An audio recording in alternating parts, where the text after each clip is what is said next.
National Herald வழக்கில் காங்கிரஸ் தலைவர்கள் சோனியா காந்தி மற்றும் ராகுல் காந்தி எதிராக குற்றப்பத்திரிகை தாக்கல் செய்யப்பட்டதை கண்டித்து கோவையில் கண்டன ஆர்ப்பாட்டம் நடைபெற்றது. நேஷனல் ஹெரால்ட் வழக்கில் காங்கிரஸ் தலைவர்கள் சோனியா காந்தி, ராகுல் காந்தி மீது சட்டவிரோத பண பரிமாற்றம் தொடர்பாக அமலாக்கத்துறை வழக்கு தொடர்ந்துள்ளது. இந்த வழக்கில் காங்கிரஸ் தலைவர்கள் சோனியா காந்தி மற்றும் ராகுல் காந்திக்கு எதிராக அமலாக்கத்துறை குற்றப்பத்திரிகை தாக்கல் செய்துள்ளது. அமலாக்கத்துறையின் இந்த நடவடிக்கையை கண்டித்து காங்கிரஸ் சார்பில் நாடு தழுவிய அளவில் கண்டன ஆர்ப்பாட்டம் இன்று நடைபெற்றது. இதன் ஒரு பகுதியாக கோவை வடக்கு மாவட்ட காங்கிரஸ் சார்பில் RS புரம் அஞ்சல் நிலையம் அருகே கண்டன ஆர்ப்பாட்டம் நடைபெற்றது. இதில் காங்கிரஸ் கட்சியின் நிர்வாகிகள் மற்றும் தொண்டர்கள் கலந்து கொண்டு மத்திய அரசுக்கு எதிராக கண்டன முழக்கங்கள் எழுப்பின.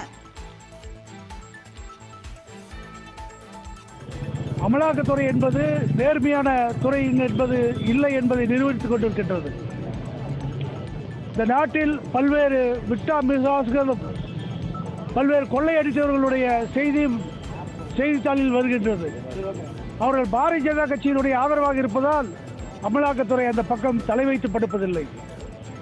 ஆனால் பாரதிய ஜனதா கட்சிக்கு எதிராக கருத்து சொல்லுகின்ற, அரசியல் அரங்கத்தில் செயல்படுகின்ற அரசியல் கட்சியினுடைய தலைவர்கள் வீட்டுகள் அமலாக்கத்துறை மூக்கை நுழைக்கின்றது.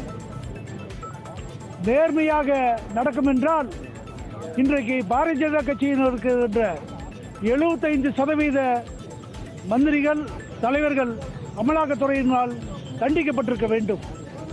அது நேர்மை இல்லாத துறை.